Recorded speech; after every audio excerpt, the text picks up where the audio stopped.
Class 10th के प्यारे विद्यार्थी ध्यान दें। आज के इस वीडियो में हम अभ्यास प्रश्न हिंदी क्लास का पढ़ने वाले हैं। क्लास 10th का हिंदी का पेपर पढ़ेंगे। पूरा पेपर समझाऊंगा 1 से लेकर 23 तक के, और जो यहाँ पर ऑब्जेक्टिव मैंने लगा दिए, बाकी जो आपके छठे क्वेश्चन से प्रश्न है वो आपको पीडीएफ के द्वारा मिलेंगे। टेंशन नहीं लेना, सभी क्वेश्चन यहाँ पर मिलने वाले आपको। ये देखिए बढ़िया तरीके से मेहनत कराएंगे।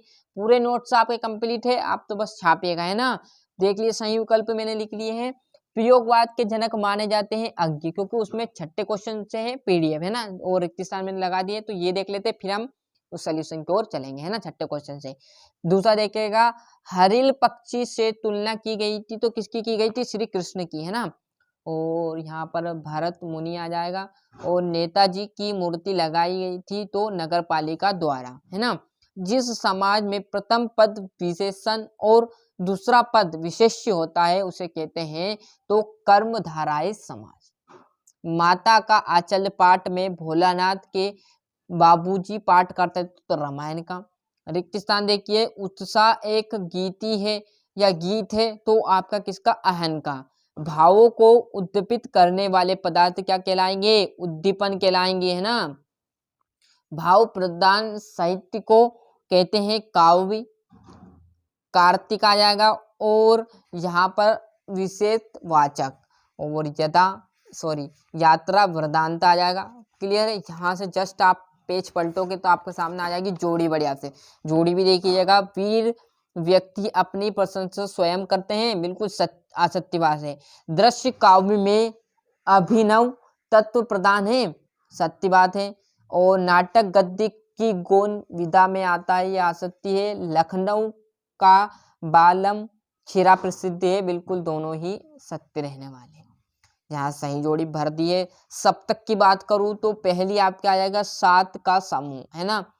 प्रस्तुत के माध्यम में अप्रस्तुत का बोध होता है, वो आपका क्या कहलाएगा? अनयोक्ति अलंकार कहलाएगा, है ना। जिसका ज्ञान कम हो, अज्ञान मतलब उसे क्या कहते हैं? तो अज्ञानी, है ना, या आपका अल्पज्ञ, है ना। आलोक्ति, तो आलोक्ति की बात करें तो अब आलोक्ति में कौन सा मुहावरा आ जाएगा? आपका कहावत है। ये मुहावरा नहीं कहावत है ना। श्रुति तो आपका 5वें में आ जाएगी, ये जोड़ी, है ना। शब्द ध्वनि। और छठा क्वेश्चन आ जाएगा देवी देवता की निवास। और यहाँ से देखेंगे छठे क्वेश्चन से, जयशंकर प्रसाद की आत्मकथ्य कविता किस पत्रिका में प्रकाशित हुई है? तो हंस से। कहाँ से? हंस से। अनुभव किसे कहते हैं? तो आश्रय से मनोभाव को व्यक्त करने वाले शरीर को या चेष्टा को क्या कहते हैं? अनुभव कहते हैं ना। और यहाँ पर संस्कृत की बात की जाए तो देखिए आप तीसरे में, चौथे में स्वर संध्या आ जाएगी, 5वें में सहनाई, छठे की बात करें तो सदा नीरा, है ना। और छठे क्वेश्चन से बढ़िया सा आप स्क्रीनशॉट ले लीजिए, फिर तुरंत बाद हम इसके सोल्यूशन की ओर चलेंगे, है ना। तो रीतिकाल को श्रृंगार काव्य क्यों कहा जाता है? जयशंकर प्रसाद, नागार्जुन, है ना।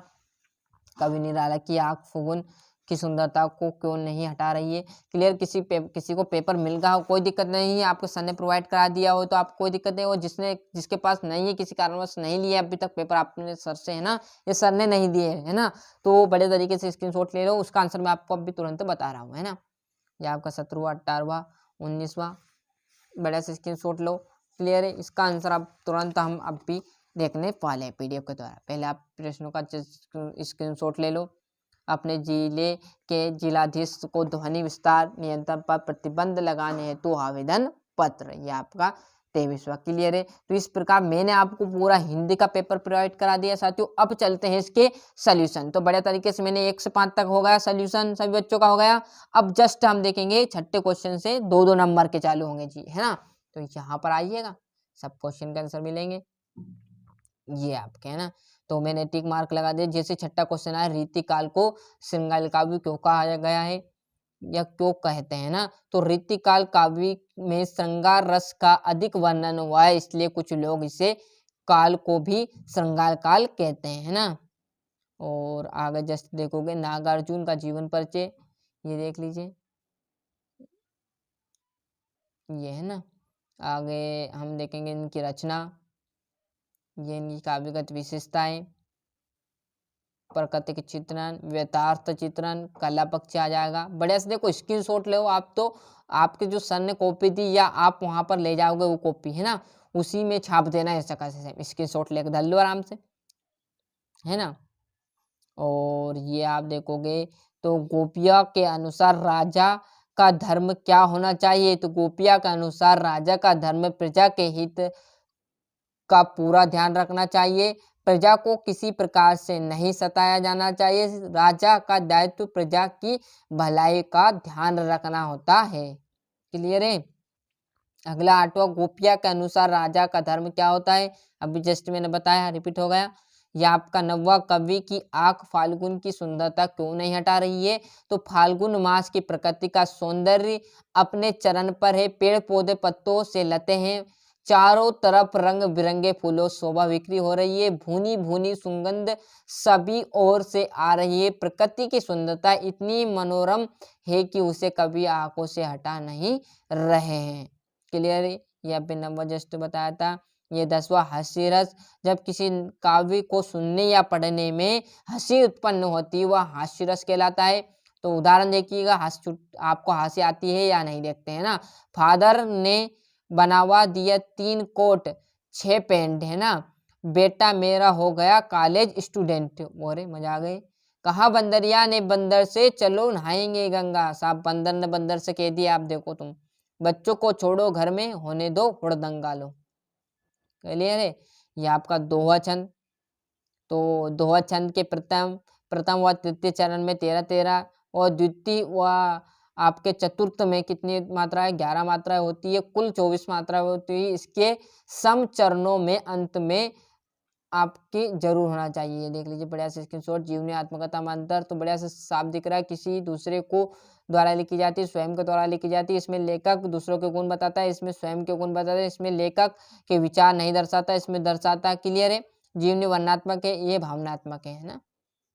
राम रक्षी बेनीपुरी का जीवन परिचय, बढ़िया से स्क्रीनशॉट ले लीजिए यहाँ से, है ना। ये देख लीजिए, ले लिया। अब जस्ट हम आगे रचना पढ़ते हैं, रचना का ले लेना। भाव शैली, यह भाव विस्तार, भावनात्मक, है ना। साहित्य में स्थान। क्लियर है। और जस्ट आप यहाँ पर देखोगे तो आपको 15वां भी आ जाएगा, यह आपका 16वां, 17वां, देखो यहाँ पर टिक मार्क भी लगा दिए मैंने, है ना, 17वां हो गया। और आगे आप पढ़ोगे तो यह आपका 17वां। क्लियर है। आगे हम देखेंगे, अब आप कोई बीच का नहीं लिखना है ना, ये आपका डॉक्टर 20वां आ गया, ये है ना, ये आपका 22वां,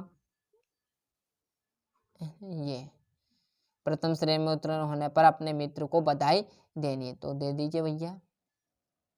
ये आपका 23वां जल ही जीवन है। क्लियर है। तो इस प्रकार मैंने आपको यहाँ पर हिंदी क्लास का पूरा पेपर आपको समझा दिया साथियों, पीडीएफ सहित आंसर भी दे दिए, बस आपको लिखने हैं और सर को देना है और 75 अंक लेना है। आल सब्जेक्ट के आपके पेपर डल रहे हैं, मतलब क्लास 10th के आल सब्जेक्ट, मतलब आपके विज्ञान है, समाज विज्ञान, सोशल साइंस, गणित है ना, उनके सभी के पेपर, संस्कृत सभी के प्रोवाइड हो रहे हैं। तो आपको कहीं पर जाना नहीं, यहीं पर इसी चैनल पर आपको सभी जानकारी मिल जाएगी, यहीं से आप सब करिएगा। मिलते हैं इसका अगले वीडियो में। अभी तक जो पेपर डल रहे हैं, हम वार्षिक परीक्षा के साथियों डल रहे हैं, मतलब नोट्स हमने बनाए हुए हैं, वो डाल रहे हैं इंपोर्टेंट क्वेश्चन का, नहीं देखे तो चैनल पर जाकर जरूर देखिएगा और चैनल